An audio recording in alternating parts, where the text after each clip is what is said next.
Hey, what's up? So this is Shane from Retro Plastics Lab. I just wanted to make a short video response to the collection video that I watched earlier today. First of all, you got a great collection going there. And I'm not trying to talk shit or talk trash or anything like that.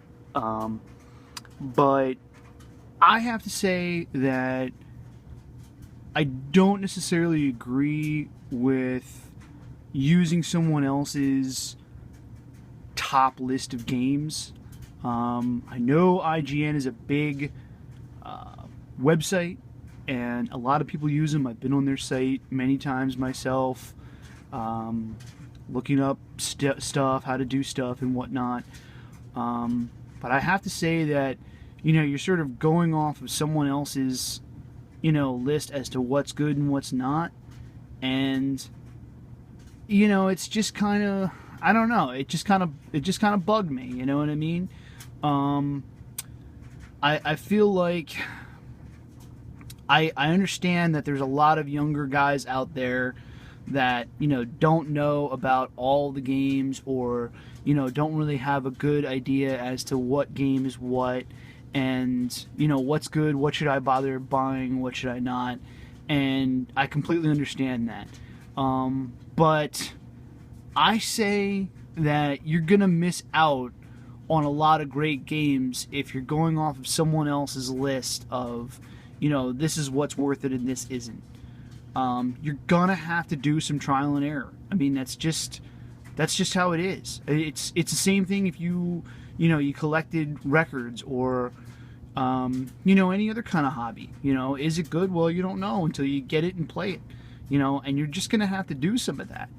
I can tell you right now, I watched your video all the way through, and the games that you list at the end, I mean, meaning the list of games that you don't have, and you're commenting saying, I'm going to have to buy these games and it's really going to hurt. I don't care, what website it was on, or, who told you, or, what anyone's opinion is. Games like Little Samson and games like Zombie Nation do not belong on a top 100 list. That's just complete bullshit. And yes, I've played both of those games. In my one collection video, in my loose games, I do mention the fact that I had a Zombie Nation at one point. I sold it. I actually traded it for a box copy of Kid Icarus. Don't regret it one bit. I did play it. Never in the time that I've had since have I sat here and thought, you know what, I really want to play Zombie Nation right now. That's never happened once. I really wish I hadn't had to have traded Zombie Nation. That has never happened. Okay? And I have played Little Samson on emulator. You know what? It's okay at best. It's okay at best. There is no way that game should be valued at what it is. It's just another game that's caught up in the hype and the snowball effect of retro collecting, and it's just one of the later titles that has gotten that reputation attached to it for whatever reason. I don't know.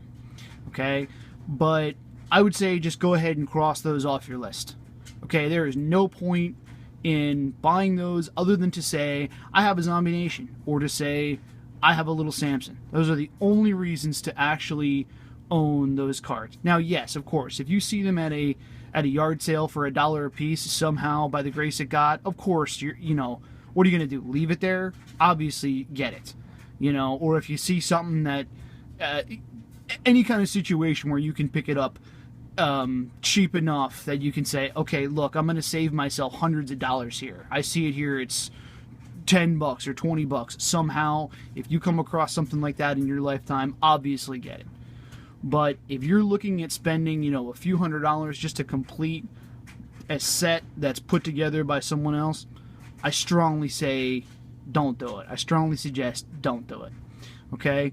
The other thing about your video is, you had games that you didn't have up on your shelf, and you had them, you pulled them out, at the end and said, these are the other games I have, but they don't belong on the shelf.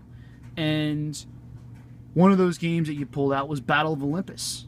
And to me, it's just like, oh man, like that's always been one of my favorite games. My brother and I had that game when we were growing up. He took to it like a fish in water and just, played it and played it and played it. I was pretty little at the time, so I wasn't quite as good because that game is a bitch. That game is tough. And, I wasn't as good at it, so I didn't enjoy it quite as much, but that's just a great game. And it's like, why wouldn't you put that up on your shelf? Why wouldn't you put that up on your shelf? It's on mine. It's right here. And, display it with pride, man. Display it with pride. It bothers me that you're saying, I really like this, but it doesn't belong on the shelf with the other quote-unquote good games. You know what I mean? It's just like, the good games are good because you say that they're good. And your opinion is, these games are good. Are all the games that I have on my shelf great? No. But I mean, this is my collection. Have I gotten rid of a lot of crap over the years? Yeah.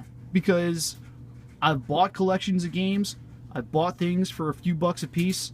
Been disappointed and thought, all right, well, I'll trade it. Or I'll sell it for a few bucks and then I have a few bucks to buy something else. So I appreciate what you're doing and you're trying to say, this is the list I was told of good games, but just do it yourself, man. Do it yourself. And if you spend a few bucks here and there on a lousy game, oh well, it's just money. I mean, that's one of the reasons why only the, either really rare games or the really great games are all that valuable, right? Everything else in the middle is between $5 and $20. Am I right?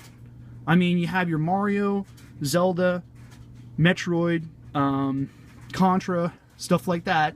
That's pretty valuable at, game stores or, anyone who knows the classics. And then you have your games that are just rare, and that's what makes them valuable. So it's kind of like that middle ground of like, okay, well, maybe this game is kind of uncommon. Maybe this game is, just something that's a little bit obscure. Not that many people know about it or know it's any good. Okay, it's $5-10, whatever. Just try it. Get it and try it. One of the things that happened to me recently is I bought Castle of Dragon. It's in one of my pickup videos. Guess what? Put it in for about 20 minutes. Haven't put it back in since. But you know what? Hey, whatever. It was $8. It's no big deal. Didn't break the bank. It's not like I paid $100 for the thing. So just try some trial and error, man. Don't worry about somebody else's list of, this is what the greatest games are. Because I feel like if you were to put that set together, that list together, then the whole thing you'd be doing is telling people, I have the top 100 games as as listed by so-and-so. So anyway, I'm rambling, but that's my thoughts. Not trying to talk trash, not trying to talk shit. I understand it's tough making decisions on what's good and what's not, but just try some trial and error. And the stuff that you really don't like or really regret buying or whatever, get rid of it. There's always going to be someone who's going to be like, yeah, I'll take that for my collection, sit it on the shelf, and forget about it. So, anyway. Anyway, cool video, great collection. Keep up the good work. Subscribe to my channel. What the hell, why not? I'll subscribe to yours. And anybody else that's watching this, check out the channel. And hope I didn't offend. And thanks a lot.